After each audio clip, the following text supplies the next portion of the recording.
tone of the board and what's going on now has definitely changed. We used to have what I thought was a reasonable relationship with the board. We had a good working relationship.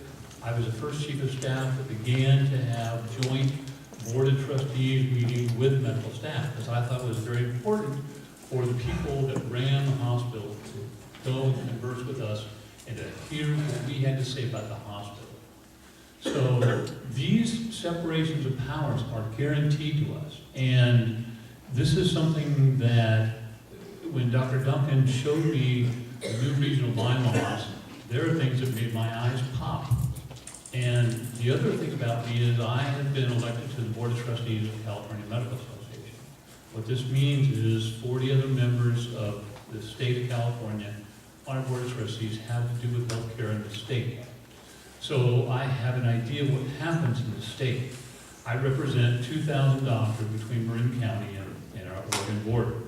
So I represent a lot of doctors that have opinions about that. And when I look at those bylaws, there are things in these new regional bylaws that take away the responsibility of the medical staff to guarantee you that new doctors come into town are qualified. This takes the responsibility and puts it to the region. This is not only takes the responsibility away from doctors, it takes it away from local people. This is a power grab by Sutter, a large corporation, to take away power of us independent local physicians here. That is what we cannot allow. That is why we're all sitting here talking to you, and we need for you to help us solve this problem with them. Also, I think it was Kevin that talked about the education of board members before they made this decision. When I first got a look at these bylaws, the first thing I did was I called our general counsel at CMA. And I said, I think there's a problem with these bylaws. Will you take a look at them? So he assigned our chief of litigation, Mr. Longdo, to come and talk with us. He actually came up to our medical staff and talked to us a few Wednesdays ago. Since then, we have an opinion from them that says that we're not sure that they fulfill their fiduciary responsibility. I want to explain what that is. I never knew what that was until I sat on our board. What that means is when a topic comes up, you have to be educated about both sides of the issue before you can vote on something. Well, we have learned that the Board of Trustees did not have access to these bylaws before they voted. So in the opinion of our two chief legal people at CMA, that vote may be invalid. That is something that we're exploring.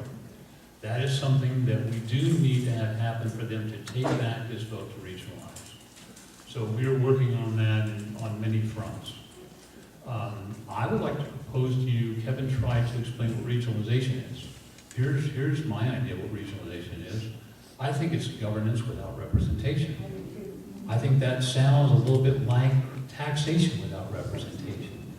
I think that's what they're trying to pull here. I think it's absurd, and honestly, we don't know if these things are illegal yet for sure, but we're exploring things.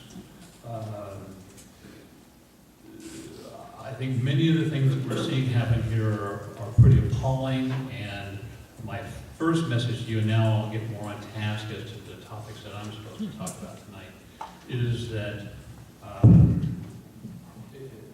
what we have really is a fight of local independence over regionalization of some large corporation. That's what this boils down to. And you have to remember what we're up against when you do this. We're a group of doctors that are what we have on our medical staff, 26. We have 26 doctors here. We're doing everything we can. We need you guys to write letters to the editor. We need for you to contact your board of supervisors representatives. We need for you to go to your city council members and say, we need our local hospital under control of our local people here.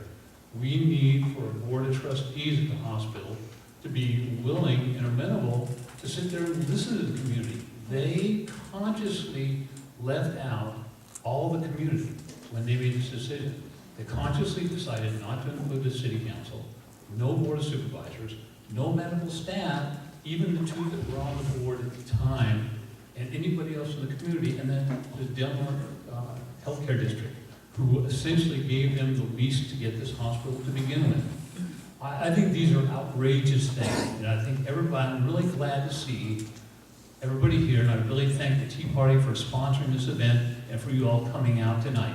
This is the kind of thing that we are having trouble with, getting this word out to the public, and we hope that all of you will go out to the community and tell 3, 5 family members, you know, anybody you can think of to write letters and do these kind of things, so we can really get this thing stopped, so we can at least go back and have a conversation with these people.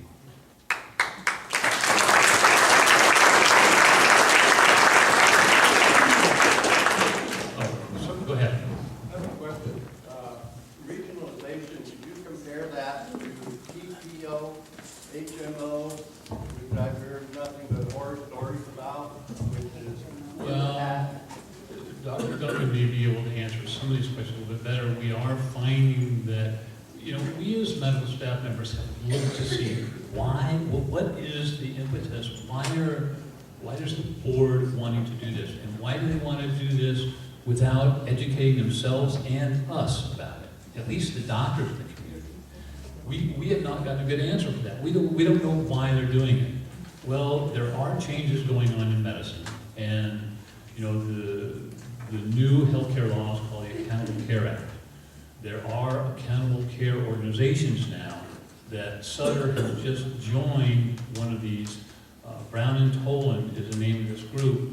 And these are going to be some of the ways, what they do is they allow groups that take care of 5,000 to 15,000 of Medicare type patients. And they contract with them for that care. The savings, the reason they do that is to achieve some kind of savings.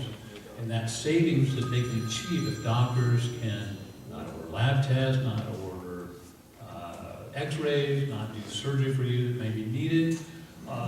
All that savings that would go in to you're not getting care or labs goes to this group, the Accountable Care Organization, the ACO, and that money is shared with the people in the ACO. So the short answer to your question is, I don't know, but it sure is a potential bad possibility in my opinion.